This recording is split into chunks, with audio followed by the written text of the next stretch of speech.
Hello everyone, मैं सुभद्रा सिंह स्वागत करती हूँ आपका अपने यूट्यूब चैनल 3M स्टडी में। फ्रेंड्स, आज मैं आप लोगों के लिए बीएसएससी मेंस का प्रैक्टिस सेट 29 लेकर के आई हूँ और आप लोगों को इस प्रैक्टिस सेट में टोटल जो है 30+ क्वेश्चन देखने को मिलेंगे और ये सारे क्वेश्चन आपके एग्जाम के दृष्टिकोण से अति महत्वपूर्ण है। तो इसीलिए इस वीडियो में हमारे साथ अंत तक बने रहें। तो चलिए फिर हम लोग पढ़ते हैं आपके प्रैक्टिस सेट की ओर, आगे क्वेश्चन की ओर। तो क्वेश्चन की ओर आगे बढ़ने से पहले अभी तक इस फैमिली सदस्य नहीं बने हैं तो सब्सक्राइब वाले बटन को दबाकर इस फैमिली सदस्य बन जाएं और वीडियो को सबसे पहले पाने के लिए बेल आइकन की घंटी को प्रेस कर लें। तो बढ़ते हैं हम लोग क्वेश्चन की ओर। आप देखते हैं कि आपका इस प्रैक्टिस सेट का फर्स्ट क्वेश्चन क्या है। क्वेश्चन है कि लोलक की कालावधि या टाइम पीरियड निर्भर करता है, तो वह किस पर निर्भर करता है? तो यह जो है लंबाई के ऊपर निर्भर करता है। तो इस क्वेश्चन का जो आपका राइट आंसर जो हो जाएगा ऑप्शन नंबर बी हो जाएगा। क्लियर। अब बढ़ते आपके अगले क्वेश्चन की ओर। क्वेश्चन नंबर आपका 2 है कि जब वैद्युत ऊर्जा गति में परिवर्तित होती है तब क्या होता है? तब जो होता है कोई ऊष्मा की हानि नहीं होती है। तो इस क्वेश्चन का आपका राइट आंसर हो जाएगा ऑप्शन नंबर ए। क्लियर। अब बढ़ते हैं आपके नेक्स्ट क्वेश्चन की ओर। क्वेश्चन नंबर आपका 3 है कि प्रकाश में 7 रंग होते हैं। कितने रंग होते हैं? 7 रंग होते हैं। तो रंगों को अलग करने का क्या तरीका है? तो इसको हम लोग किस तरीके से रंगों को अलग करते हैं? तो एक प्रिज्म से रंगों को अलग करते हैं। तो इस क्वेश्चन का आपका राइट आंसर हो जाएगा ऑप्शन नंबर ए। क्लियर। अब बढ़ते आपके अगले क्वेश्चन की ओर। क्वेश्चन नंबर आपका 4 में है कि चुंबकीय सुई किस तरफ संकेत करती है? तो यह जो होती है यह उत्तर की तरफ संकेत करती है। तो इस क्वेश्चन का आपका राइट आंसर हो जाएगा ऑप्शन नंबर सी। क्लियर। अब बढ़ते आपके अगले क्वेश्चन की ओर। क्वेश्चन आपका 5 में है कि पीतल में कौन सी धातुएं हैं? तो आपका सही उत्तर हो जाएगा तांबा और जास्ता। तो इस क्वेश्चन का आपका राइट आंसर हो गया ऑप्शन नंबर डी। क्लियर। अब बढ़ते आपके अगले क्वेश्चन की ओर। क्वेश्चन आपका 6 है कि क्या है, देखते हैं कि चूहे मारने का जहर किस रासायनिक पदार्थ से बनता है? तो यह जो है किससे बनता है? चूहे मारने का रासायनिक पदार्थ यह जो है आपका पोटेशियम साइनाइड से बनता है। तो इस क्वेश्चन का आपका राइट आंसर हो जाएगा सी। क्या हो जाएगा? सी हो जाएगा। क्लियर। अब बढ़ते आपके अगले क्वेश्चन की ओर। क्वेश्चन नंबर आपका 7 है कि विद्युत उत्पन्न करने के लिए कौन सी धातु का उपयोग किया जाता है? तो हम लोग कौन सी धातु का उपयोग करते हैं? यूरेनियम का उपयोग करते हैं। तो क्लियर। और यूरेनियम का जो परमाणु संख्या होता है कितना होता है? 92 होता है। तो ये भी पॉइंट आप लोग माइंड में रखेंगे। और यूरेनियम को हम लोग आशा का धातु के नाम से भी जानते हैं। और यूरेनियम जो होता है, यूरेनियम एक दुर्लभ तत्व होता है जो कि प्रकृति में मुक्त अवस्था में नहीं पाया जाता है। तो इसको भी आप लोग माइंड में रखेंगे। और भारत में हम लोग यह बात करें कि भारत में ऐसा कौन सा स्टेट है जहाँ पे यूरेनियम का सर्वाधिक उत्पादन होता है? तो वह जो है आपका झारखंड है। तो क्लियर। अब बढ़ते आपके अगले क्वेश्चन की ओर। क्वेश्चन नंबर आपका 8 में है कि तैरने के तालाब में तैरने से मनुष्य को त्वचा जल जाती है। तो किससे जलती है? क्लोरीन के कारण। तो इस क्वेश्चन का आपका राइट आंसर हो जाएगा ऑप्शन नंबर बी। क्लियर। अब बढ़ते आपके अगले क्वेश्चन की ओर। क्वेश्चन नंबर आपका 9 में है कि शक्कर के किण्वन से क्या बनता है? तो क्या बनता है? इथाइल अल्कोहल बनता है। तो इस क्वेश्चन का आपका राइट आंसर हो जाएगा ऑप्शन नंबर ए। क्लियर। अब बढ़ते हैं आपके अगले क्वेश्चन की ओर। क्वेश्चन नंबर आपका 10 है कि कमरे को ठंडा किया जा सकता है। तो कमरे को ठंडा जो किया जा सकता है किसके द्वारा? संपीड़ित गैस को छोड़ने से। तो इस क्वेश्चन का आपका राइट आंसर हो जाएगा ऑप्शन नंबर बी। तो क्लियर। अब बढ़ते हैं आपके अगले क्वेश्चन की ओर। क्वेश्चन नंबर आपका 11 है कि श्वेत प्रकाश को नली में कैसे पैदा करती हैं? तो कैसे पैदा करते हैं? तंतु को गर्म करके पैदा करते हैं। तो इस क्वेश्चन का आपका राइट आंसर हो जाएगा ऑप्शन नंबर बी। क्लियर। अब बढ़ते आपके अगले क्वेश्चन की ओर। क्वेश्चन नंबर आपका 12 में है कि सोने को घोला जाता है। तो किसमें घोला जाता है सोने को?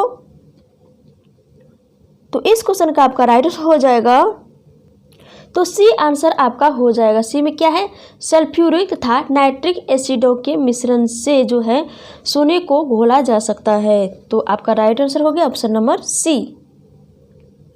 क्लियर। अब बढ़ते हैं आपके अगले क्वेश्चन की ओर। क्वेश्चन नंबर आपका 13 में है कि हाइड्रोजन को जलाने से क्या बनेगा।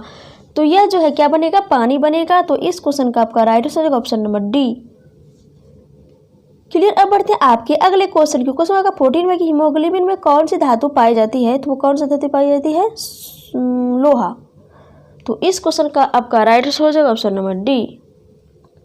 क्लियर। अब बढ़ते हैं आपके अगले क्वेश्चन की ओर। क्वेश्चन नंबर आपका 15 में कि एस्पिरिन कहाँ से मिलती है। तो एसिडों की रासायनिक अभिक्रिया से मिलती है। तो इस क्वेश्चन का आपका राइट आंसर हो जाएगा ऑप्शन नंबर डी। क्लियर। अब बढ़ते हैं आपके अगले क्वेश्चन की ओर। क्वेश्चन नंबर आपका 16 में कि गेहूं की खेती के लिए कौन सा उर्वरक का प्रयोग करेंगे। तुम लोग नाइट्रोजन का सबसे अधिक मात्रा में प्रयोग करते हैं। तो इस क्वेश्चन का आपका राइट आंसर हो जाएगा ऑप्शन नंबर ए। क्लियर। अब बढ़ते हैं आपके अगले क्वेश्चन की ओर। क्वेश्चन नंबर 17 में कि आम्ल वर्षा होती है। तो किससे होती है, कारखानों से होती है। तो इस क्वेश्चन का आपका राइट आंसर हो जाएगा ऑप्शन नंबर ए। क्लियर। अब बढ़ते हैं आपके अगले क्वेश्चन की ओर।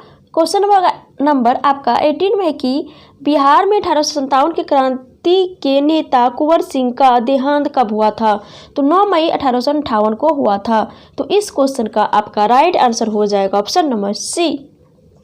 क्लियर। अब बढ़ते हैं आपके अगले क्वेश्चन की ओर। क्वेश्चन नंबर आपका 19 में है, देखते हैं क्या है कि बिहार के उस क्रांतिकारी का नाम बताइए जिसने सितंबर 1928 में हिंदुस्तान सोशलिस्ट रिपब्लिकन आर्मी की बैठक में भाग लिया था। तो वह कौन थे।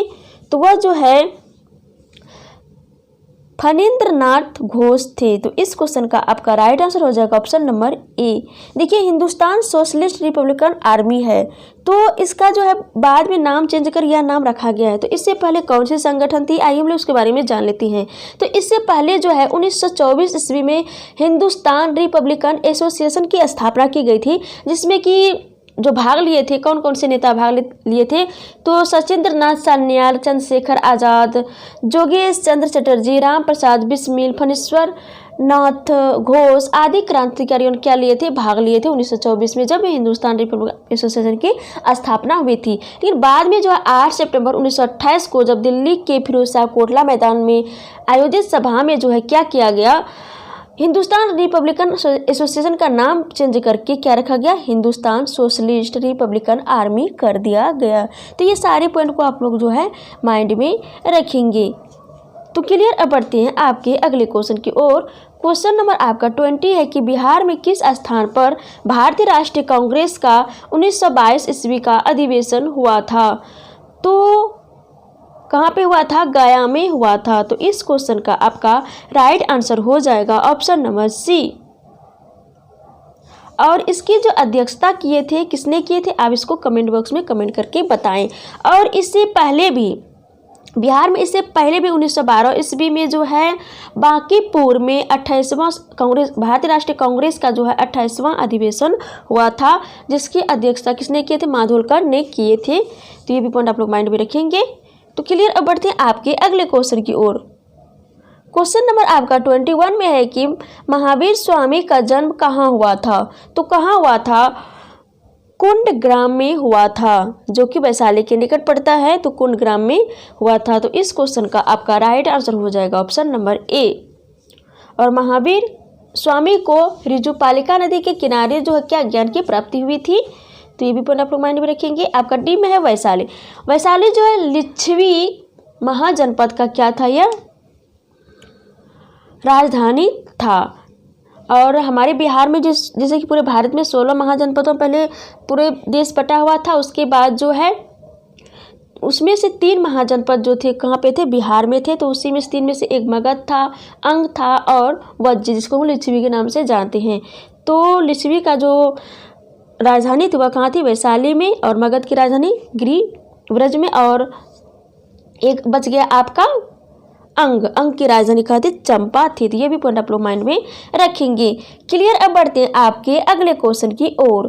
क्वेश्चन नंबर आपका 22 में है कि महात्मा बुद्ध का महापरिनिर्वाण कहाँ हुआ था। तो कहाँ पे हुआ था, कुशीनगर में हुआ था। तो इस क्वेश्चन का आपका राइट आंसर हो जाएगा ऑप्शन नंबर सी। और बोध गया में उसको ज्ञान की प्राप्ति हुई थी। लुम्बिनी में जो है उसको क्या हुई थी, उसका जन्म हुआ था। तो क्लियर। अब बढ़ते हैं आपके अगले क्वेश्चन की ओर। क्वेश्चन नंबर आपका 23 में है कि महात्मा बुद्ध ने अपना पहला धर्मचक्र प्रवर्तन किस स्थान पर दिया था। तो यहाँ पे पहले हम लोग यह समझ लेते हैं कि धर्मचक्र प्रवर्तन क्या होता है। तो धर्मचक्र प्रवर्तन का अर्थ यही होता है कि उपदेश देना। तो यहाँ पे क्वेश्चन दूसरी तरह से हम लोग इस तरह से भी बोल सकते हैं कि महात्मा बुद्ध ने अपना पहला उपदेश कौन से स्थान पर दिया था। तो कौन से स्थान पर दिया था, सारनाथ में दिया था।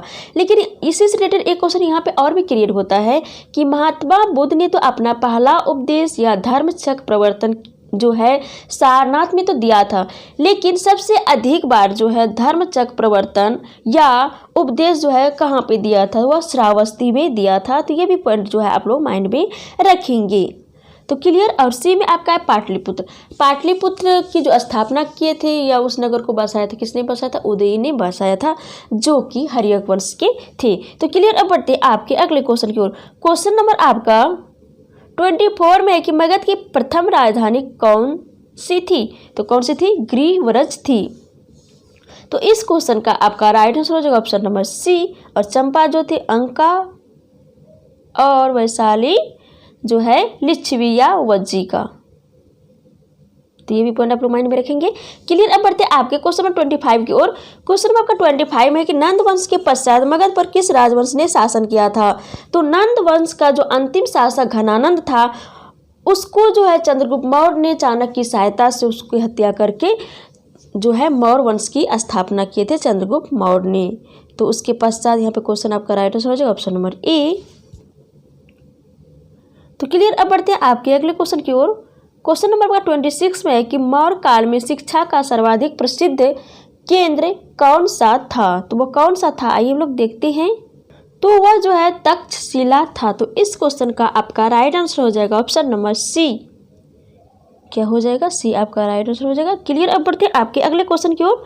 क्वेश्चन नंबर आपका 27 में कि मेगास्थनीज की पुस्तक का नाम क्या है।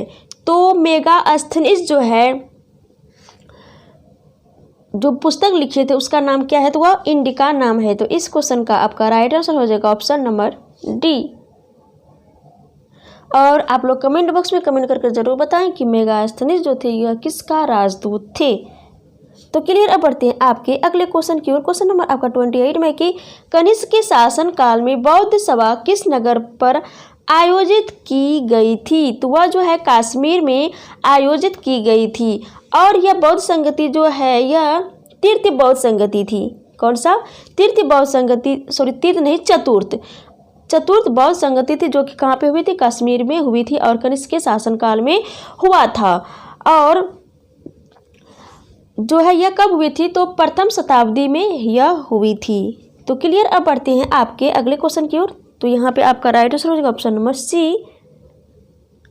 बढ़ते हैं आपके अगले क्वेश्चन की ओर। क्वेश्चन नंबर आपका 29 में एक मुद्रा राक्षस नामक पुस्तक का लेखक कौन था। तो कौन था, विशाख दत्त था। तो इस क्वेश्चन का आपका राइट आंसर हो जाएगा ऑप्शन नंबर ए। और कौटिल्य जो है अर्थशास्त्र लिखे थे, जिसमें कि मौर्य साम्राज्य का विस्तृत वर्णन मिलता है। और कल्हण ने राजतरंगिणी और बाणभट्ट ने जो है कादम्बरी। तो ये सारी पॉइंट आप लोग माइंड में रखेंगे। क्लियर। अब बढ़ते हैं आपके अगले क्वेश्चन की ओर। क्वेश्चन नंबर आपका 30 में है हर्षचरित नामक पुस्तक किसने लिखा था। तो किसने लिखा था, बाणभट्ट ने लिखा था। तो बी आपका राइट आंसर हो जाएगा। क्लियर। अब बढ़ते हैं आपके अगले क्वेश्चन की ओर। क्वेश्चन नंबर आपका 31 में है, देखते हैं क्या है कि गुलाम वंश का प्रथम शासक कौन था। तो कौन था, कुतुबुद्दीन ऐबक था। तो इस क्वेश्चन का आपका राइट आंसर हो जाएगा ऑप्शन नंबर बी। क्लियर। अब बढ़ते हैं आपके अगले क्वेश्चन की ओर। क्वेश्चन नंबर आपका 31 में है कि गुलाम वंश का, सॉरी इसको हम लोग क्लियर कर लिए थे। अब आते हैं आपके क्वेश्चन नंबर 32 की ओर। क्वेश्चन नंबर 32 में है कि अलाउद्दीन खिलजी के आक्रमण के समय देवगिरी का शासक कौन था। तो कौन था, रामचंद्र देव था। तो इस क्वेश्चन का आपका राइट आंसर हो जाएगा ऑप्शन नंबर ए। क्लियर। अब बढ़ते हैं आपके अगले क्वेश्चन की ओर। क्वेश्चन नंबर आपका 33 में कि सभी भक्ति संतों के मध्य एक समान विशेषता थी। तो वह क्या विशेषता थी, तो वह यही विशेषता थी कि अपनी वाणी को उसी भाषा में सभी जो संत थे लिखा जिसे कि उसके भक्त समझ सकती थी। तो इस क्वेश्चन का आपका राइट आंसर जो ऑप्शन नंबर ए। क्लियर। अब बढ़ते आपके अगले क्वेश्चन की ओर।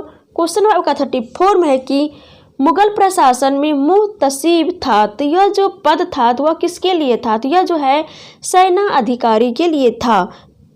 सेना अधिकारी के लिए, लोक आचरण अधिकारी के लिए था। तो इस क्वेश्चन का आपका राइट आंसर हो जाएगा ऑप्शन नंबर सी। क्लियर। अब बढ़ते हैं आपके अगले क्वेश्चन की ओर। क्वेश्चन नंबर आपका 35 में है कि निम्नलिखित में से कौन से समूह की नदियां बिहार और उत्तर प्रदेश के बीच की सीमा रेखा बनाती है? तो कौन कौन सी बनाती है? कर्मनाशा, गंडक और घाघरा। ये जो है बिहार और उत्तर प्रदेश के बीच जो है क्या बनाती है? सीमा रेखा बनाती है। तो इस क्वेश्चन का आपका राइट आंसर हो जाएगा ऑप्शन नंबर सी।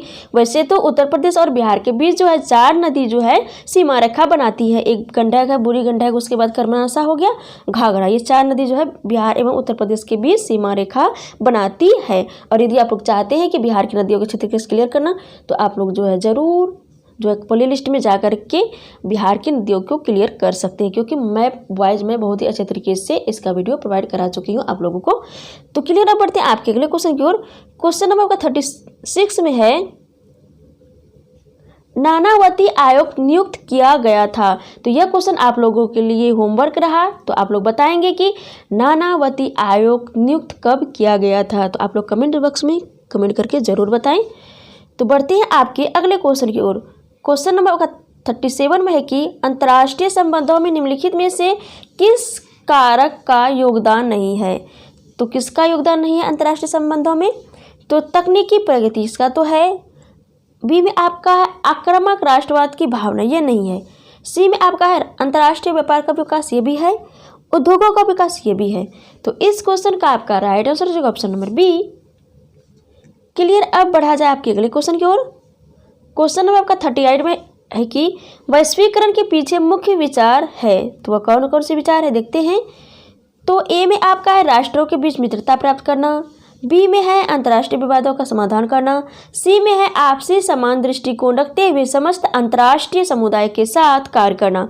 तो यह जो है यह विचार मुख्य विचार है। तो इस क्वेश्चन का आपका जो सही उत्तर हो जाएगा ऑप्शन नंबर सी हो जाएगा।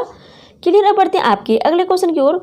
क्वेश्चन नंबर आपका 39 में है कि संयुक्त राष्ट्र संघ की सुरक्षा परिषद में निम्न में से कौन सा देश जो है अस्थायी सदस्य नहीं है? तो ब्रिटेन, फ्रांस, संयुक्त राष्ट्र अमेरिका। तो ये तो तीनों हैं, लेकिन जापान नहीं है। तो 5 जो है सुरक्षा परिषद के 5 अस्थायी सदस्य हैं, कौन कौन से हैं? तो संयुक्त राज्य अमेरिका हो गया, फ्रांस हो गया, ब्रिटेन हो गया, उसके बाद 3 इधर हो गया और 2 बच गया। 2 में से एक चाइना हो गया और एक आप लोग कमेंट बॉक्स में कमेंट करके बताएं कि एक वह कौन है। तो क्लियर। अब बढ़ते हैं आपके अगले क्वेश्चन की ओर। तो अगले क्वेश्चन नहीं है आपका इस प्रैक्टिस सेट में टोटल जो 39 क्वेश्चन ही है। तो इन सारे क्वेश्चन को बहुत ही अच्छे तरीके से हम लोग क्लियर किए, समझे। आई होप कि ये सारे क्वेश्चन आप लोगों के माइंड में सेट हो गए होंगे। यदि लगे कि अनक्लियर है, आप लोग ज़रूर इस वीडियो को मल्टीपल टाइम्स देखें और सारे क्लियर हो जाएंगे। तो आई होप कि ये वीडियो आप लोगों को बहुत पसंद आए होंगे। यदि पसंद आए तो इस वीडियो को लाइक करें और ज़्यादा से ज़्यादा फ्रेंड्स के पास इसको शेयर करें। तो चलिए फिर मिलते हैं आपके नेक्स्ट वीडियो में। तब तक के लिए हमको दीजिए इजाज़त। जय हिंद, जय भारत।